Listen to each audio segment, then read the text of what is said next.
Olá pessoal, sejam bem-vindos à nossa quarta videoaula do nosso curso de montagem e manutenção de computadores. Na aula anterior eu expliquei sobre as placas-mães.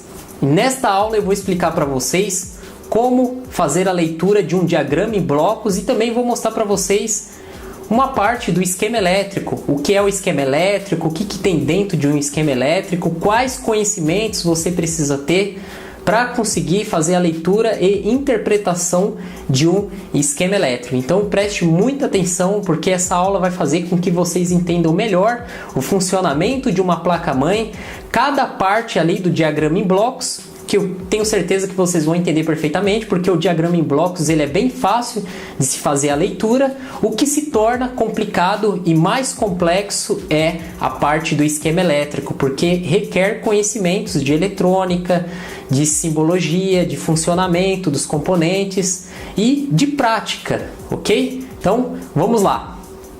Bom, pessoal, eu estou com um esquema elétrico de uma placa-mãe ASUS P5KPL-VM/SI e na primeira página deste esquema elétrico nós temos aqui o diagrama em blocos junto com o conteúdo de cada folha, né? Como nós podemos ver aqui do lado direito, esse esquema elétrico ele vai da folha 1 até a 48. Então são 48 folhas o esquema elétrico dessa placa-mãe da ASUS completo.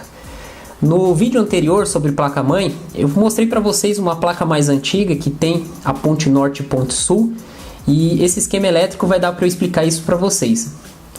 Então aqui, né, no esquema elétrico, nós temos na primeira folha o diagrama em blocos. Normalmente o diagrama em blocos ele vai estar aí na segunda, terceira folha. Entre as primeiras folhas você já vai ter acesso ao diagrama em blocos. O primeiro bloco que nós temos aqui é o bloco do processador, representa o processador, que é o Intel LGA 775, que é o socket, né, para Pentium 4 de 3.8 GHz. O socket, né, no caso o processador, ele vai se comunicar com a ponte norte. A ponte norte ela está caracterizada aqui com o Intel G31MCH. Ela pode estar com o nome de GMCH ou em alguns diagramas de blocos como MCH. E a ponte norte, lembra que eu falei para vocês que ela controla o vídeo? Olha só, nós temos aqui o VGA. Ela controla também os barramentos AGP ou PCI Express. No caso dessa placa-mãe, esse modelo é uma PCI Express. E a memória também. Então, a ponte norte, a VGA ponte norte, ela fica com processador, vídeo e memória. Essa placa aqui, ela tem dois barramentos de memória, dois canal A e B, que são DDR2, nas frequências de 667 e 800 MHz. E a ponte norte, ela também troca dados com a ponte sul. Então a ponte norte, ela é a BGA que mais trabalha aqui, porque ela se comunica com o processador, como vocês podem ver aqui, ó, as setas. Ela controla o vídeo, controla memória e ela troca dados com a ponte sul, que está com o nome de Intel ICH7.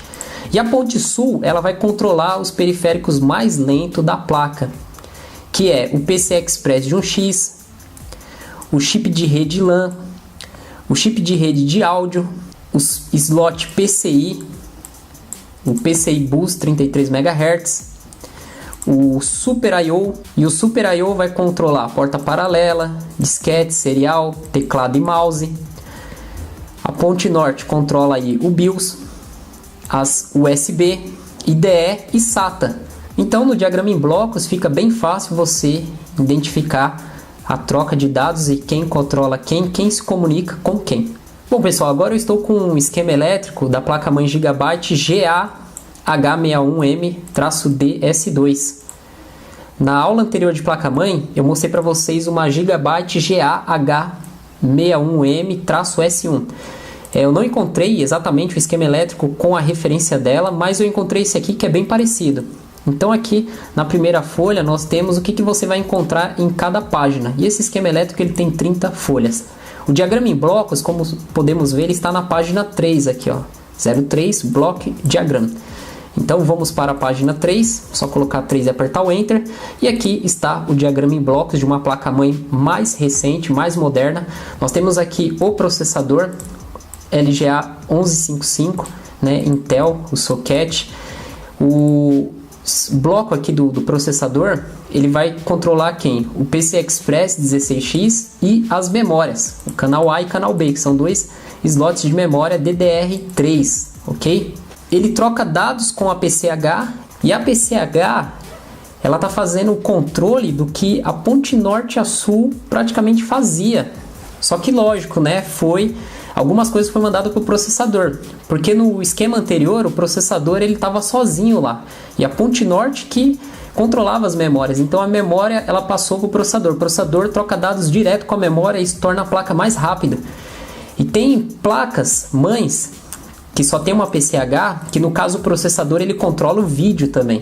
No caso dessa placa mãe aqui da Gigabyte, a GA-H61M, ela está trocando o processador, ele se comunica com memória e o PCI Express 16X. Aí a PCH, que está representado aqui com H61, ela vai controlar aqui o vídeo, como vocês podem ver aqui, display RGB, os PCI Express de 1x, o chip de rede, as portas USB, o áudio e aqui do lado direito os SATAs, o BIOS, o I/O. E o I/O vai controlar, né, a COM, LPT, que é as portas paralelas, serial, mouse, teclado.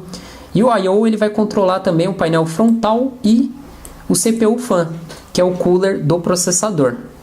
Então, como vocês podem ver, a engenharia das novas placas-mães é em reduzir os componentes e fazer com que a placa fique mais rápida. Então, no anterior, como vocês podem ver aqui, o processador ele troca dados com a ponte norte.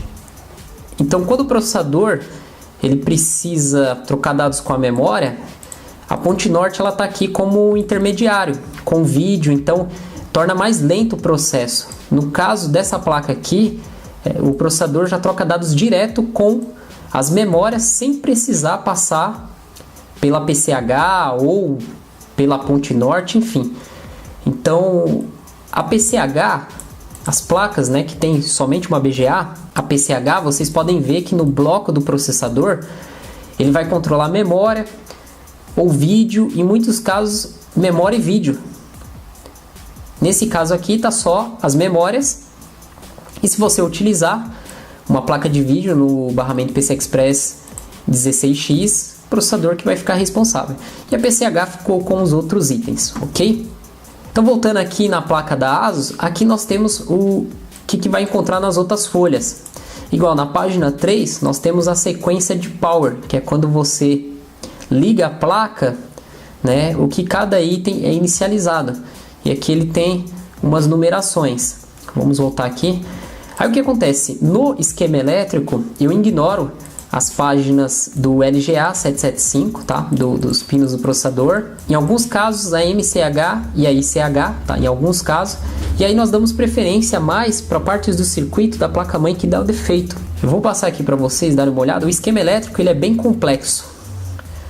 Para você entender bem o esquema elétrico, você deve ter uma boa noção de eletrônica, né? Então você deve estudar eletrônica primeiro. Eu tenho um curso de eletrônica, entendendoeletronica.com.br, que eu fiz em parceria com o Erinaldo. No curso de eletrônica, nós vamos explicar a simbologia dos componentes eletrônicos. E você tendo uma noção da simbologia dos componentes eletrônicos, como cada componente eletrônico trabalha na placa, você vai ter uma facilidade maior para entender o esquema elétrico.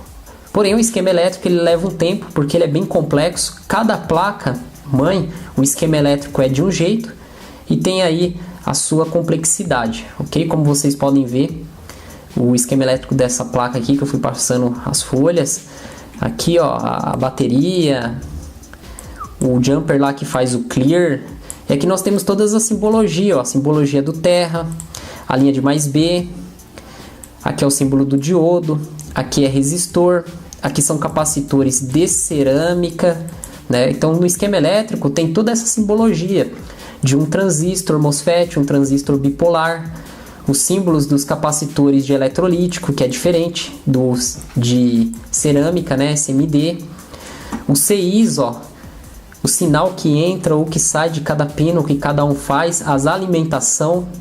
Então nós temos tudo isso. O esquema elétrico, quem usa muito é quem trabalha mais com conserto de notebook. A placa-mãe de desktop, você consegue fazer os consertos sem o esquema elétrico. Tem alguns casos que é mais complicado, que você não identifica o curto, ou você não identifica o componente que abriu, e aí você tem que correr para o esquema elétrico. Agora o notebook, a maioria dos notebooks, a parte de conserto é feita em cima do esquema elétrico, ok? Então, como eu falei, primeiro você estuda eletrônica, depois você parte aí para os outros cursos, que é conserto de placa-mãe, conserto de notebook, enfim. Lógico que você tem que ter essa noção básica desse curso gratuito, que é montagem e manutenção.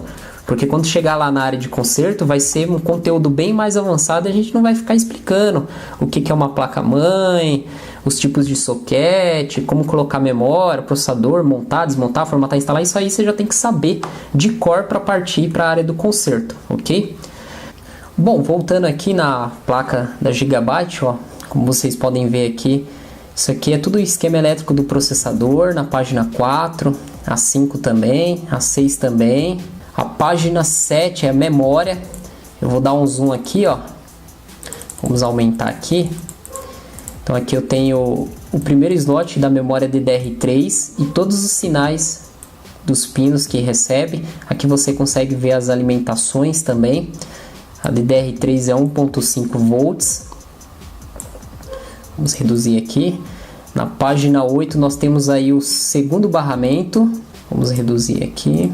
Na página 9 a PCH, esquema elétrico da PCH. O processador e PCH vão ser várias páginas a representação do esquema elétrico. Aqui continuação da PCH e começa aqui a parte, tem uma parte aqui do circuito da bateria. Aqui é bem facinho de fazer a leitura, interpretar ele, e tem uma parte aqui que dá bastante problema, que é o diodo duplo. Então aqui nós temos a bateria, né, um lado terra, outro lado positivo da bateria CR2032. Aqui nós temos um resistor e aqui à frente nós temos um transistor que tem um diodo duplo. Tá? Dentro dele tem dois diodos, como vocês podem ver. Eles conduzem aqui a energia do anodo para o catodo. Esse de baixo, ele vai alimentar a linha da frente com a tensão da bateria e esse de cima com a tensão da fonte, tá? Dual underline PCH. Esse transistor diodo duplo, o que ele faz? Quando o computador está desligado, quem alimenta é a bateria, o CMOS. Quando você liga o computador, ele desativa a alimentação da bateria e joga a alimentação de 3 volts. Ou seja, a bateria ela só é usada quando a placa está desligada. Então, quando ele dá problema, a placa-mãe ela não grava as informações do BIOS. Você liga o computador, a data e hora está errada, e você arruma, desliga, quando você liga de novo fica errado e a pessoa fica trocando a bateria, sendo que o problema está aqui. Então você pode trocar, você pega de uma outra placa-mãe, sucata, retira e coloca aqui, ou você faz um jumper.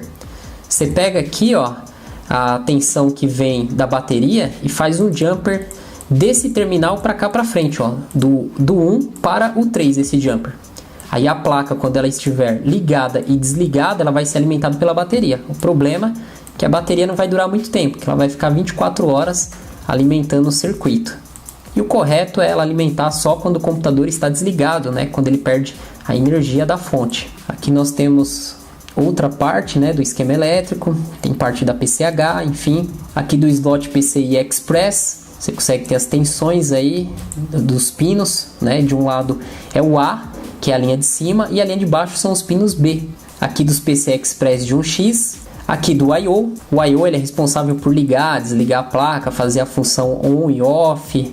Vocês viram lá o que ele controla, né? Controla o cooler do processador, teclado, mouse, né? Enfim, o I/O ele tem aí as suas funções, né? Nos meus cursos é explicar de forma mais detalhada para quem for fazer o conserto de placa, mas a gente faz uma análise aqui do Super I/O e como testar ele, né? Que ele recebe um sinal quando a placa está desligada e esse sinal que faz com que a placa ligue, né? Enfim, aqui várias partes da placa, né, representada. Aqui algumas partes do monitoramento de hardware, a parte se o gabinete foi aberto, né, isso aqui a gente pode colocar no BIOS, o controle, tensões, né, de monitoramento, o sistema do cooler de alimentação e controle, o cooler do processador, e aqui embaixo o cooler, o Sysfan, né, que a gente instala aí no gabinete, usa a alimentação da placa-mãe. Aqui o BIOS. Essa placa-mãe, a diferença é que ela tem duas BIOS. Aquela outra placa-mãe, se vocês observarem, embaixo do BIOS ela tem ali os pontos de solda para você colocar uma segunda BIOS, né? E essas duas BIOS, elas são idênticas, elas têm ali o mesmo tamanho, porque se uma corromper, ela usa o software da outra. Então é bem interessante essas placas-mães da Gigabyte, que tem duas BIOS. Se uma corrompe, a placa ela continua funcionando, porque ela tem a outra. É como se fosse um backup. Aqui a parte dos painéis frontais, né, de HD LED, ó, Power LED, reset, as USB, o speaker. Aqui a parte do áudio. Aqui também outra parte do áudio. Aqui o CI de rede e USB. Aqui uma página das alimentações. Aqui as alimentações, né? Nós temos alimentação de 3 volts, 5 volts, da memória, conector da fonte, ATX, 24 pinos, né? Alimentação de cada um, e também funções de Power On, Power Good. Aqui são mais alimentações da placa. Aqui o PWM, lá do circuito do processador, que faz o chaveamento, né, dos transistores MOSFET. O PWM ele trabalha lá se comunicando com o gate. Aqui nós temos uma parte do V-Core, né, como vocês podem ver, tem um FET de alta e 2 de baixa, aqueles FETs de 8 terminais, ó, 4 pinos são o dreno, 3 o source e 1 o gate. Aqui continuação, né, do circuito do V-Core, né, os canais. Aí nós temos lá os MOSFET de alta, baixa, nós temos capacitores de cerâmica, a bobina, e aqui a última folha do nosso esquema elétrico, que termina aí na página LPT. Então, pessoal, para vocês que estão fazendo o curso de montagem e manutenção de computadores, vocês viram um pouquinho aí de um esquema elétrico de uma placa-mãe. Eu fui bem rápido aqui, porque o nosso curso ele não é de esquema elétrico nem eletrônica. Isso aqui leva muito tempo para você estudar. Como eu falei, você tem que começar estudando eletrônica para depois você partir para a leitura e interpretação dos esquemas elétricos, mas eu consegui explicar para vocês a parte do diagrama em blocos, que é o que eu queria explicar, a diferença, né, de uma placa-mãe que tem aí as duas BGAs e as que tem somente uma. Bom, pessoal, chegamos ao final da nossa aula, como prometido, a explicação do diagrama em blocos, e eu mostrei um pouquinho do esquema elétrico bem por cima. Não fique assustado, tá? O esquema elétrico de início ele assusta muita gente, tem muitas pessoas que desistem de fazer a sua análise. Para começar, a dica que eu dou é estudar eletrônica. Depois que você estudar eletrônica, você vai pegar uma placa-mãe que você conhece, que você já está familiarizado com ela, e você vai pegar e fazer o download e vai imprimir o esquema elétrico. E você vai pegar essa placa e vai pegar o multímetro e vai olhar o esquema elétrico e vai começar a medir ali as tensões, né? Mas isso aí é mais voltado para quem vai fazer conserto, reparo de placas, para quem é um usuário mais avançado. Como vocês sabem, eu tenho os cursos, né, de conserto de placa-mãe, de desktop. O de notebook eu vou fazer a versão 2.0, já estou trabalhando em cima. Em breve vou estar fazendo um lançamento aqui no canal. Eu tenho aí o curso de eletrônica também, entre outros cursos que o André Cispe oferece, que tem os vídeos aqui com trailer, lançamento, todos nos canais, ok? Não vou ficar falando muito aqui de curso, porque já tem os vídeos, né? E quem quiser saber mais sobre os cursos, é só entrar na área de vídeos do canal André Cispe e dar uma olhada, começar a procurar, tem tudo aqui dentro do canal. Ou envia um e-mail para mim, andrecispe@hotmail, eu te respondo com a lista dos cursos. São 8 cursos que o André Cispe tem disponível, que vai enriquecer o seu conhecimento nessa área de consertos da informática, ok? Então, mais uma vez, muito obrigado por você ter assistido essa aula, e no próximo vídeo nós vamos falar sobre processador cooler, e eu vou ensinar para vocês como colocar o processador corretamente na placa-mãe, um processador da AMD e um processador da Intel, e como fazer a limpeza dele e aplicar a pasta térmica, ok? Então a próxima aula ela será muito interessante. Eu estou muito empolgado para fazer essa aula e amanhã estarei postando aí esta aula, ok? Então, até amanhã, pessoal. Tchau, tchau!